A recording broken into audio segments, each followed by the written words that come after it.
Hey, welcome back. I hope you had a calm and peaceful meditation. The topic this week has been every problem has a solution. What do you think of that topic?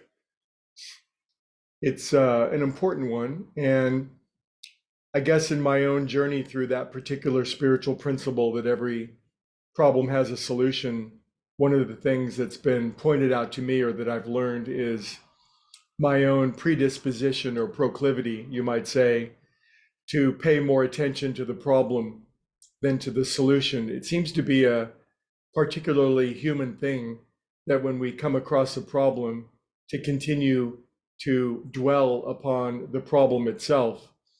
And another great spiritual principle, it seems to be Spirituality 101A, is that whatever we look at tends to magnify, whatever we turn our attention away from tends to dissipate.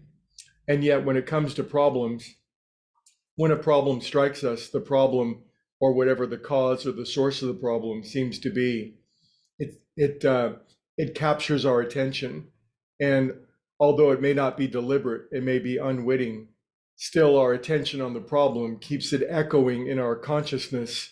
And oftentimes, if it's a big problem, one that we've carried with us for a long time, we could conceivably live our whole life with a problem or a restriction or a limitation rather than ever finding the solution.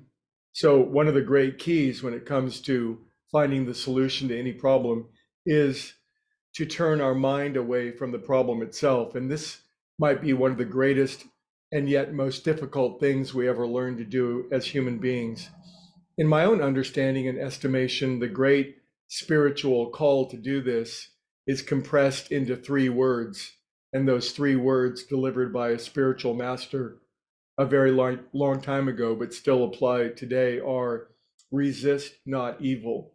I believe when that phrase, that ancient archaic saying that says resist not evil, I think when that really sinks into us, let me speak for myself, when it really sinks into me, it's been beyond any shadow of a doubt the number one aspect that I've ever discovered that turns problems into solution, and that is quit resisting, quit paying attention to the problem.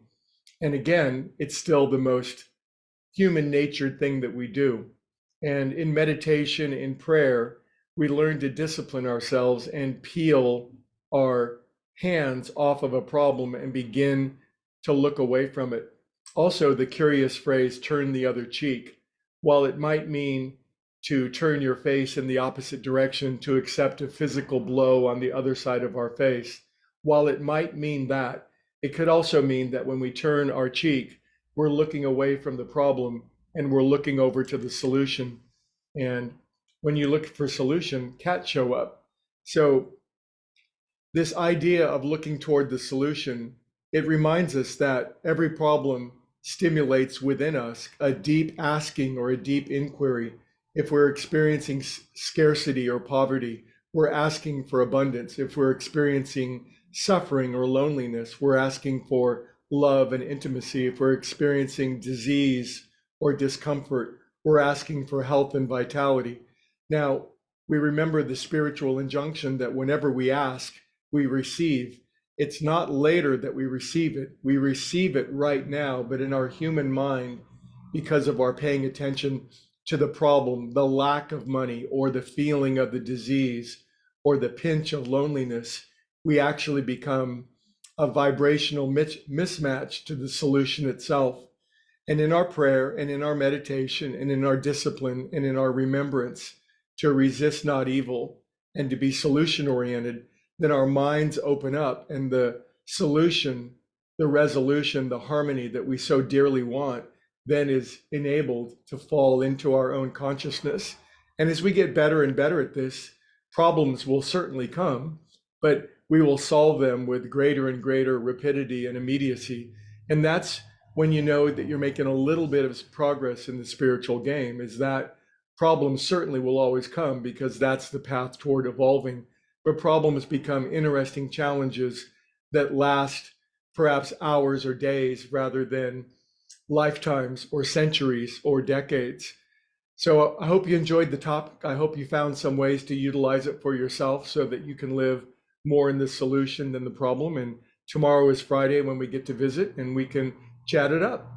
Anyway, thanks for participating in my solution. And Looney and I wish you a beautiful day.